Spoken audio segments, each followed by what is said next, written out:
ആയിക്കോട്ടെ. ചന്ദ്ര, പിള്ളേരെ വന്ന് കാപ്പി കുടിക്ക്. എത്ര നേരമായി? ചന്ദ്ര, നീ ആ പിള്ളേരെ വഷളാക്കുന്നത്. കുറച്ച് വഷളാകട്ടെ അപ്പച്ചി.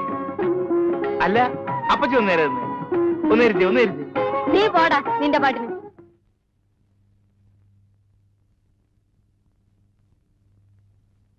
ആ, റെഡിമെയ്ഡ് കാപ്പിയോ? അല്ല, കടിക്കാനൊന്നുമില്ല. ബിസ്ക്കറ്റ് തരട്ടെ?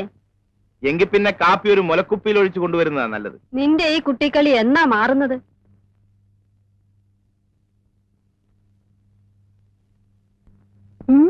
സാറേ, സ്വല്പം അടിക്കുന്നോ? വേണ്ട. എങ്കിൽ വലിയ സാറ് കഴിക്ക്.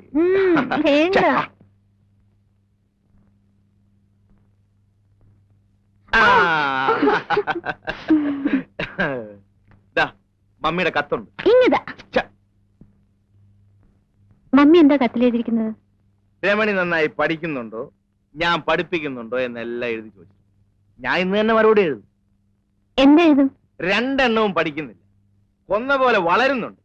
രമണിക്കാണെങ്കിൽ കണ്ണിൽ കാണുന്ന ചവറ് നോവലുകളാണ് വേണ്ടത്. അതുകൊണ്ട് എത്രയും പെട്ടെന്ന് ഞാൻ പറയണമല്ലേ, ഇത്ര ചെറുപ്പത്തിലെ അത് കേട്ട് സൂഹിക്കട്ടെ.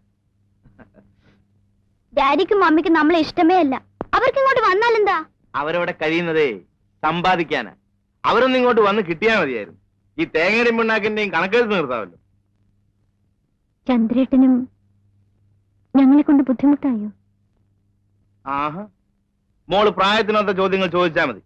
ഇരുന്ന് പഠിക്ക്.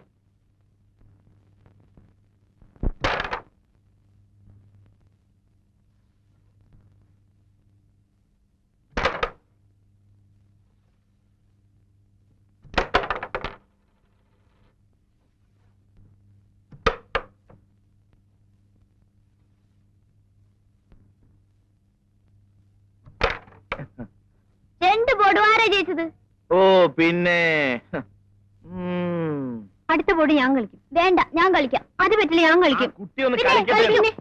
നീ എനിക്ക്, ഞാൻ കളിക്കട്ടെ. വെറുതെ വഴക്കുണ്ടാക്കാതെ. അടുത്ത ചാമ്പ്യൻ വന്നിരിക്കും. കഴിഞ്ഞ ബോർഡ് ഞാൻ തോറ്റു കൊടുത്തതാ. കുട്ടിയല്ലേ, കളി പഠിക്കട്ടെ എന്ന് വെച്ചു. എന്നാ നോക്കാം. നോക്ക് എന്നും വേണ്ട, തോറ്റത് തന്നെ. ഇതെന്നും പറയുന്നതല്ലേ. ആഹാ, എന്നാ ഇപ്പൊ കാണിച്ചു തരാം.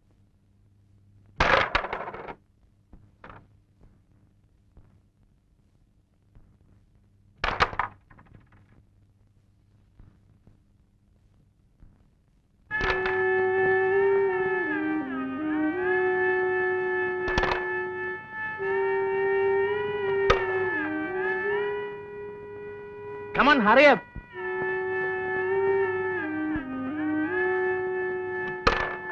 ഇതെന്ന് പഠിച്ചു.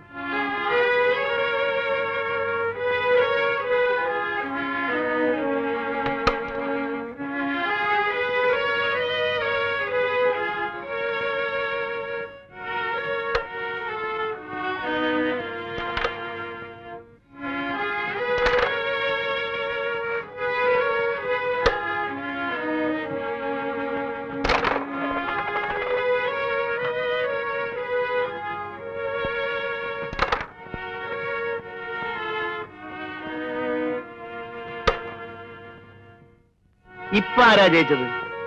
വിളിക്കുക കാന്താരിയെ.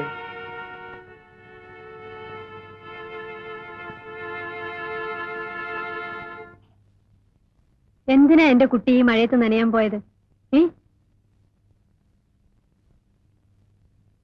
പോയി ഈറ മാറൂ. അക്കാലത്തവൾ വരച്ച മറ്റൊരു ചിത്രമായിരുന്നു ഋതുമതിയായ പെൺകുട്ടി. ഒരു പുൽപ്പായിൽ ഒരു പെൺകുട്ടി ഇരിക്കുന്നു. പാതിയടഞ്ഞ കണ്ണുകളിൽ നിഷ്കളങ്കതയ്ക്കായിരുന്നു ഊന്നൽ.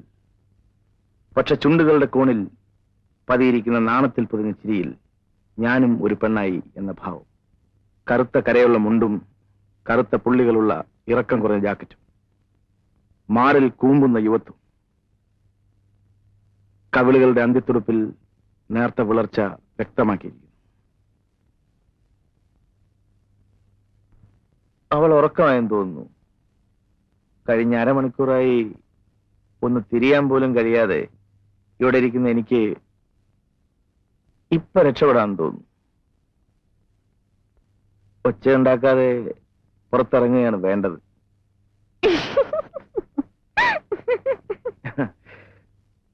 അവൾ വന്നു, അടുത്തു ചേർന്ന് നിന്നു. മയങ്ങി ഉറങ്ങുന്ന പ്രപഞ്ചം, ദൂരെ രാത്രിയുടെ സംഗീതം. അവളുടെ ചുമലിൽ കൈവച്ചുകൊണ്ട് അടുത്തു ചേർത്ത് നിർത്തി. മതി ചേട്ടാ, സമയം ഒരുപാടായി, ഞാൻ ഇറങ്ങട്ടെ. വേണ്ട, കുറച്ചുകൂടി ഇരിക്കും ചേട്ടാ.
പറഞ്ഞിട്ട് അനുസരിക്കുന്നില്ല, ഒന്നിങ്ങ് വന്നേ. ഞാൻ പോട്ടെ.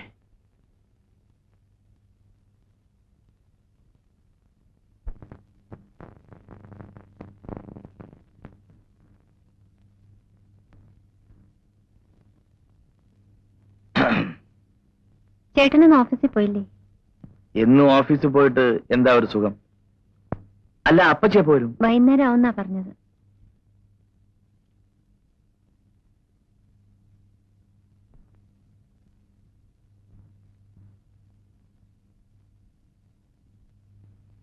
അയ്യടാ,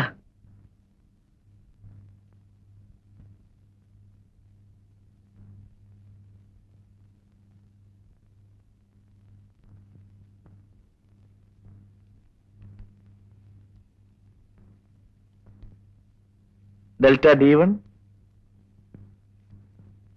delta d1 by d2 plus delta d3 by d4 is equal to delta.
ഒരു പരീക്ഷ കൂടെ കഴിഞ്ഞു.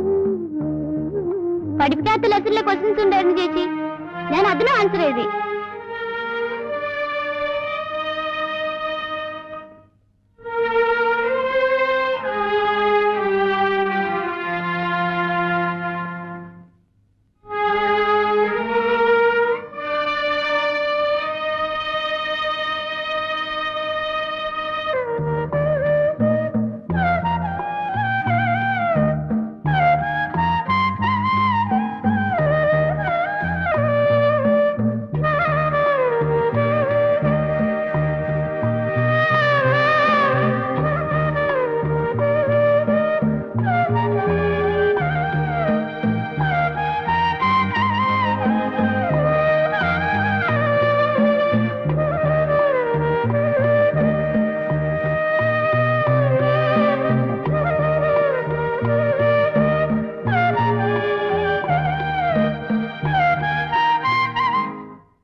ഈ